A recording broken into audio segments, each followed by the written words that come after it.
Hi കൂട്ടുകാരെ, എല്ലാവർക്കും നമസ്കാരം. എല്ലാവർക്കും എൻ്റെ ഒരു കൊച്ചു വീഡിയോയിലേക്ക് സ്വാഗതം കേട്ടോ. അപ്പോൾ ഇന്ന് വന്നിരിക്കുന്നത് ഒരു അടിപൊളി നമുക്ക് വീട്ടിൽ ഒഴിച്ചു കൂട്ടി കഴിക്കാൻ പറ്റുന്ന ഒരു കാളനായിട്ടാണ് കേട്ടോ.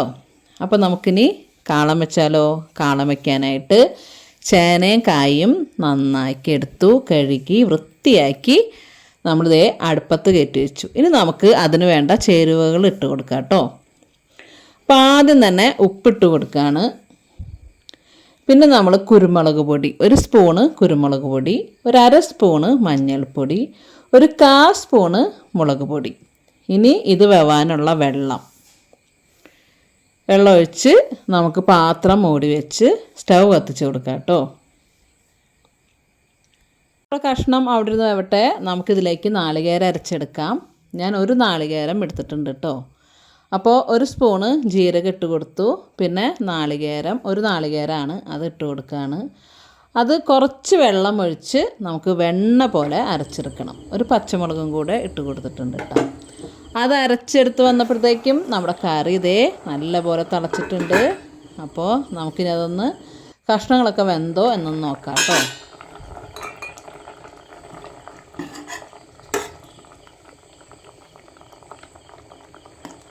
അപ്പോൾ നമ്മുടെ ചേനയൊക്കെ വന്നിട്ടുണ്ട്. വെന്ത് ഉടയാൻ പാടില്ല കേട്ടോ. വെന്ത് ഉടഞ്ഞു കഴിഞ്ഞാൽ ഒരു രസമില്ലാണ്ടോ. ഇപ്പോൾ കിട്ടിയേക്കണ ചേന പെട്ടെന്ന് വെന്ത് ഇങ്ങനെ കുഴമ്പ് പോലെ ആവണതാണ്.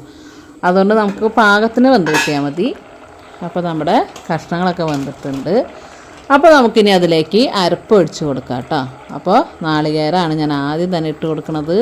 കാരണം അതിലത്തെ ജലാംശം ഒന്ന് ഇതാവണം, അല്ലെങ്കിൽ നമുക്ക് പച്ചവെള്ളത്തിൻ്റെ ഒരു ചവ ഉണ്ടാവും കേട്ടോ കറിയിൽ. അപ്പോൾ ആദ്യം തന്നെ നമ്മൾ നാളികേരം ഇട്ട് കൊടുക്കുക. നാളികേരം നല്ല പോലെ യോജിപ്പിച്ചതിന് ശേഷം പിന്നെ നമുക്കിനി തൈര് ഒഴിച്ച് കൊടുക്കാം കേട്ടോ.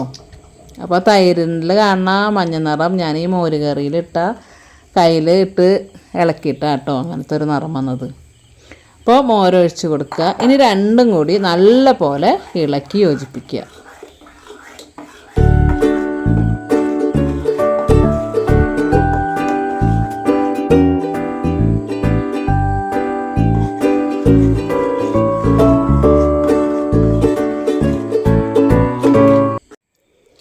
അപ്പോൾ ഇതേ നമ്മുടെ കറി നല്ല പോലെ കുടുകുടുന്ന് തിളയ്ക്കുന്നുണ്ട് കേട്ടോ.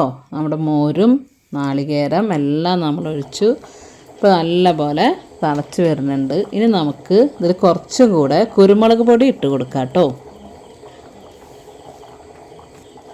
ഇനി നമുക്ക് ഈ കറി നല്ല പോലെ ഇറക്കി വയ്ക്കാം. ഇറക്കി വെച്ചിട്ട് നമുക്ക് കറിക്ക് വറവ് കൊടുക്കാം.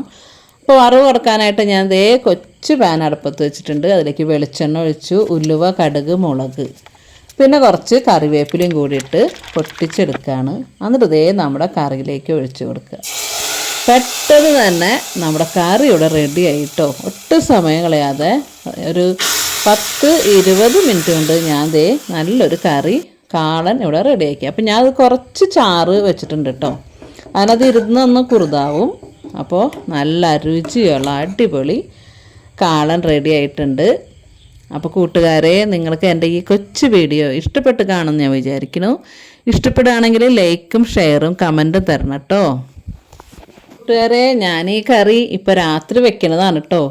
ഇതിന് ഇന്ന് എടുക്കില്ല, നാളത്തേക്ക് എടുക്കുള്ളൂ.